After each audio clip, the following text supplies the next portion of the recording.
Minggu ini, Pak Kasim ingin mengajar sebuah materi tentang cara kerja salah satu sistem organ tubuh manusia, yaitu sistem pencernaan. Adapun tujuan pembelajarannya adalah melalui diskusi kelompok dan penugasan mandiri. 1. Murid dapat menjelaskan fungsi organ pencernaan pada manusia. Kedua, murid dapat membuat model dan menunjukkan cara kerja sistem pencernaan manusia. Sebelum pembelajaran dilakukan, biasanya saya akan melihat tujuan pembelajaran atau target apa yang akan saya capai pada hari itu. Setelah itu, saya melihat data atau informasi terkait murid-murid saya untuk menentukan strategi pembelajaran yang tepat dan penilaian yang sesuai. Saat merencanakan pembelajaran, Pak Kasim mempersiapkan beberapa sumber belajar yang menurutnya akan membantu murid-muridnya belajar sesuai dengan kebutuhannya. Sumber daya belajar yang disiapkan diantaranya adalah sebuah poster, berbagai bacaan yang memuat pembahasan tentang bagaimana organ pencernaan bekerja dari beberapa sumber.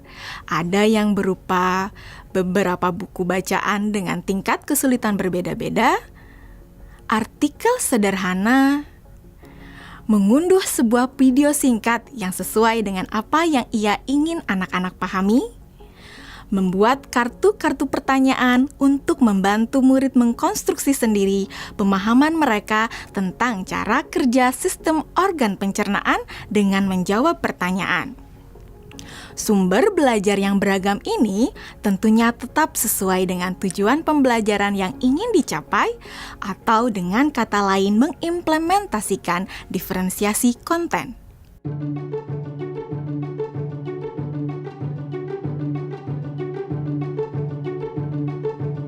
Setelah semua sumber materi yang beragam disiapkan, saya mempersiapkan daftar kegiatan lengkap dengan instruksinya. Misalnya, membaca buku atau artikel dan lain sebagainya, mengamati poster, mendiskusikannya, dan kemudian membuat ringkasan untuk menunjukkan pemahaman tentang isi poster tersebut. Menjawab kartu-kartu pertanyaan. Aktivitas-aktivitas tersebut walaupun berbeda-beda, namun semuanya bertujuan agar murid memahami cara kerja sistem pencernaan.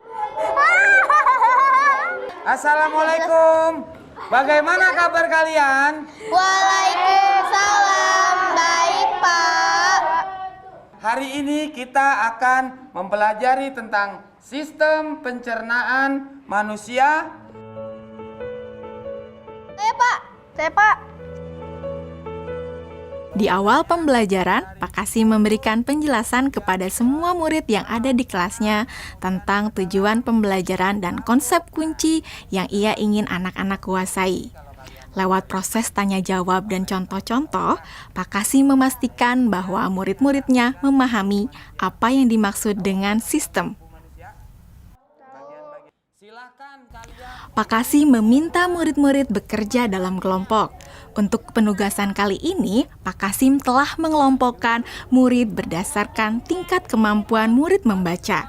Hal ini karena tugas pertama yang harus dilakukan oleh setiap kelompok adalah membaca materi bacaan terlebih dulu. Teks yang dibaca tiap kelompok sesuai dengan kemampuan membaca mereka.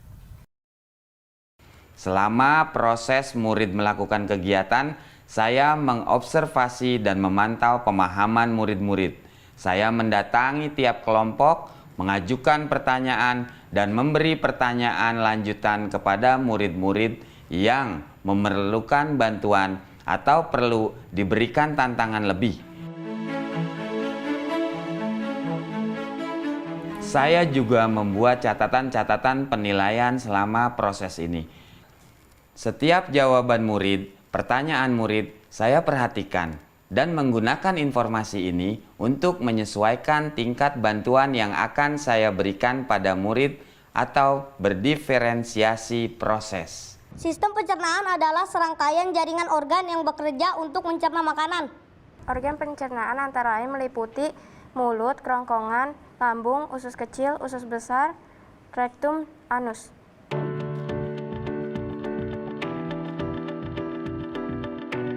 Sekarang silakan membuat model yang menunjukkan sistem kerja pencernaan manusia secara mandiri.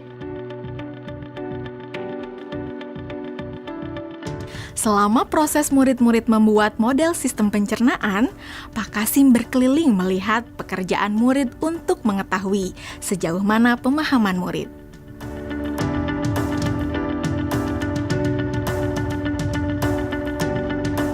Di akhir pembelajaran, saya melakukan kegiatan refleksi, di mana refleksi tersebut digunakan untuk mengapresiasi murid, untuk mengetahui atau menilai sejauh mana pemahaman murid tentang topik yang sedang dipelajari, untuk mengetahui bagaimana perasaan murid-murid ketika melakukan proses pembelajaran.